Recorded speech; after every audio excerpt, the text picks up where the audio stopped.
In the previous sessions, we've seen that on the seventh day after the arrival of the American prisoner, two things happened. The first thing is the servants left together. As you already know, the servants were not at all happy about their master and his wife treating an American soldier, their enemy, in their house. So what they did is all of them left together. That is the first thing that happened. Now let's take a look at the second thing. In the afternoon, the second thing happened. Hannah, working hard on unaccustomed labor, unused work, saw a messenger come to the door in official uniform. Underline, that's a very important point, the second one. Her hands went weak and she could not draw her breath. The servants must have told already. She ran to Sadao, gasping, unable to utter a word. But by then, the messenger had simply followed her through the garden, and there he stood. She pointed at him helplessly. Sadao looked up from his book. He was in his office, the other partition of which was thrown open to the garden for the southern sunshine. "What is it?" he asked the messenger, and then he rose, seeing the man's uniform. "You are to come to the palace," the man said. "The old general is in pain again." "Oh," Hannah breathed. "Is that all?" "All?" the messenger exclaimed. "Is it not enough?" "Indeed it is. I am very sorry." When Sadao came to say goodbye, she was in the kitchen, but doing nothing. The children were asleep, and she sat merely resting for a moment, more exhausted from her fright than from work. "I thought they had come to arrest you," she said. He gazed down into her anxious eyes. "I must get rid of this man for your sake," he said in distress. "Somehow I must get rid of him." The messenger from the palace comes in to inform that the general is in an emergency situation and Sadao is wanted there. You find Hannah is totally exhausted due to her unused work. She had help from a lot of servants. Now all of a sudden she is left alone to do the household works. Now over and above, you find more than being exhausted, she is frightened on seeing the messenger. She thinks that he had come to arrest Sadao. Looking into the eyes of Hannah, Sadao immediately recognizes the fear in her, and he takes a firm decision that somehow he has to get rid of this American prisoner from their house. In the next few paragraphs, you find a conversation between Dr. Sadao and the general. "Of course," the general said weakly, "I understand fully, but that is because I once took a degree in Princeton so few Japanese have." Dr. Sadao could not bear it any longer. He completely narrates the whole incident to the general, and general easily understands him. "I care nothing for the man, Excellency," Sadao said, "but having operated on him with such success—" "Yes, yes, it only makes me feel you more indispensable, unavoidable to me. Evidently, you can save anyone. You are so skilled. You say you think I can stand one more such attack as I have had today?" "Not more than one," Sadao said. "Then certainly I can allow nothing to happen to you," the general said with anxiety. His long, pale Japanese face became expressionless, which meant that he was in deep thought. "You cannot be arrested," the general said, closing his eyes. "Suppose you were condemned to death and the next day I had to have my operation?" "There are other surgeons, Excellency," Sadao suggested. "None, I trust. The best ones have been trained by Germans and would consider the operation successful even if I died. I do not care for their point of view. It seems a pity that we cannot better combine the German ruthlessness, harshness with the American sentimentality. Then you could turn your prisoner over to execution, and yet I could be sure You would not murder me while I was unconscious." The general laughed. He had an unusual sense of humor. "As a Japanese, could you not combine these two foreign elements?" he asked. Sadao smiled. "I am not quite sure. But for your sake, I would be willing to try, Excellency." While Sadao narrated the entire story regarding the American prisoner, he emphasized that he did not care for the American man. The general interrupted him and agreed to whatever he said. He felt Sadao was a necessary part of his life. As he had been successful at operating on the man, the general felt that Sadao was skilled and he was aware that he would need him at any time to meet his medical emergencies. He did not trust any other surgeons other than him. The general proceeded to say that they did not have such persons who could combine the harsh nature of a German and the emotional nature of an American. If it had been possible, Sadao could be harsh and could turn the prisoner to the Japanese and at the same time be emotional and not murder the general. The foreign elements which the general is referring to is the harsh nature of a German and the emotional nature of an American. So let's proceed. The general shook his head. "I had rather not be the test case," he said. He felt suddenly weak and overwhelmed with the cares of his life as an official in times such as these, when repeated victory brought great responsibilities all over the South Pacific. "It is very unfortunate that this man should have washed up on your doorstep," he said irritably. "I feel it so myself," Sadao said gently. "It would be best if he could be quietly killed." The general said, "Not by you, but by someone who does not know him. I have my own private assassins. Suppose I sent 2 of them to your house tonight, or better, any night. You need know nothing about it.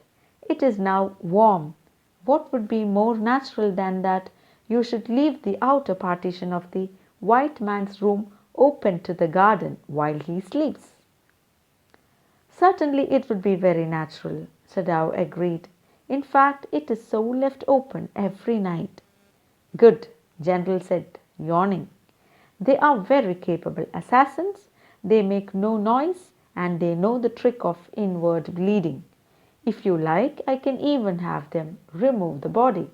So mark that as the most important point regarding the suggestion given by the general about the American prisoner. Sadao considered. "That perhaps would be best, Excellency," he agreed, thinking of Hannah. He left the general's presence then and went home, thinking over the plan. In this way the whole thing would be taken out of his hands. He would tell Hannah nothing, since she would be timid at the idea of assassins in the house. And yet certainly such persons were essential in an absolute state such as Japan was. How else could rulers deal with those who opposed them? He refused to allow anything but reason to be the atmosphere of his mind as he went into the room where the American was in bed. But as he opened the door, to his surprise he found the young man out of bed and preparing to go into the garden. So Sadao seriously thought about the plan that General had suggested regarding the American prisoner, and he felt that is the best possible thing that could be done in the present circumstance. He went into the American's room to check on him, and he found that he was already out of bed and was preparing to go into the garden. "What is this?" he exclaimed. "Who gave you permission to leave your room?" "I am not used to waiting for permission," Tom said gaily. "Gosh, I feel pretty good again. But will the muscles on this side always feel stiff?" "Is it so?" Sadao inquired, surprised. He forgot all else. "Now I thought I had provided against that," he murmured. He lifted the edge of the man's shirt and gazed at the healing scar. massage may do it, he said, if exercise does not. So here Dr. Sadao is checking on the issue complained by the prisoner. He forgets the fact that he is his enemy and he gives suggestions for improving his conditions. It won't bother me much, the young man said. His young face was gaunt, lean and thin under the stubbly blonde beard. Say, doctor, I've got something I want to say to you. If I hadn't met a Jap like you, well, I wouldn't be alive today. I know that. Sadao bowed, but he could not speak. Sure, I know that, Tom went on warmly. His big thin hands, gripping a chair, were white at the knuckles. I guess if all the Japs were like you, there wouldn't have been a war. Perhaps, Sadao said with difficulty, and now I think you had better go back to bed. He helped the boy back into bed and then bowed. Good night, he said. Sadao slept badly that night. Time and time again, he woke thinking he heard the rustling of footsteps, the sound of a twig broken or a stone displaced in the garden, and noise such as men might make who carried a burden. Sadao had a restless night that particular time, and he expected the assassins to be present at any point of time, and he had a disturbed sleep. The next morning he made the excuse to go first into the guest room. If the American were gone, he then could simply tell Hannah that so the general had directed. But when he opened the door, he saw at once that there on the pillow was the shaggy blonde head. He could hear the peaceful breathing of sleep, and he closed the door again quietly. He is asleep, he told Hannah. He is almost well to sleep like that. What shall we do with him? Hannah whispered her old refrain. Refrain is the frequent use of the same word. Sadao shook his head. I must decide in a day or two, he promised. But certainly, he thought, the second night must be the night. There rose a wind that night, and he listened to the sounds of bending bows and whistling partitions. Hannah woke too. Ought we not to go and close the sick man's partition? She asked. No, he is able now to do it for himself. But the next morning the American was still there. Then the third night, of course, must be the night. The wind changed to quiet rain, and the garden was full of the sound of dripping eaves and running springs.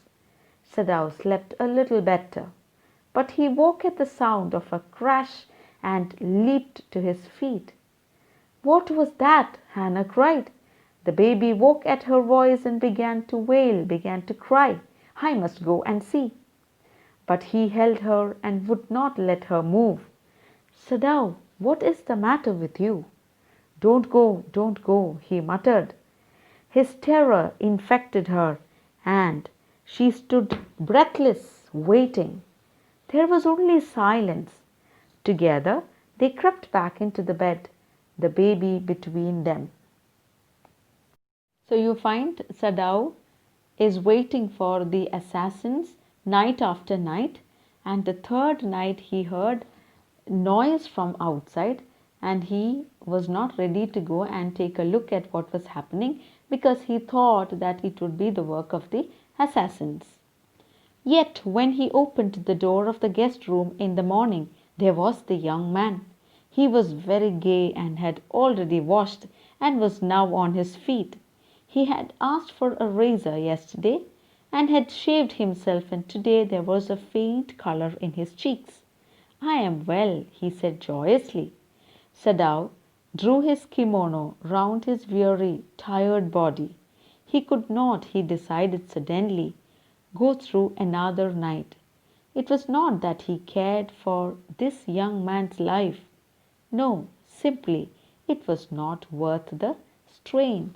So Sadao could no longer bear the strain of waiting for the assassins, and he takes a decision regarding the American prisoner, and he is actually preparing to help him escape from that place. So that's the end of the part 4. Thank you.